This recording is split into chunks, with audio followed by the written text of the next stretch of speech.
Well, this is officially the end of the road. Well, not for us, but certainly if you're driving here on South Padre Island in Texas. But you've taken the drive north on the island and you come to this absolutely gorgeous area. There's only a handful of people.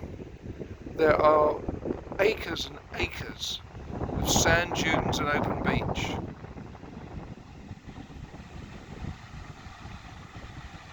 And boy oh boy, is this the perfect day to be out here.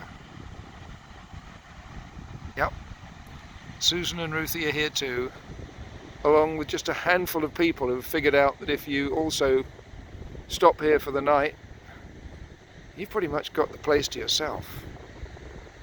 South Padre Island, folks. Absolutely gorgeous spot here in South Texas.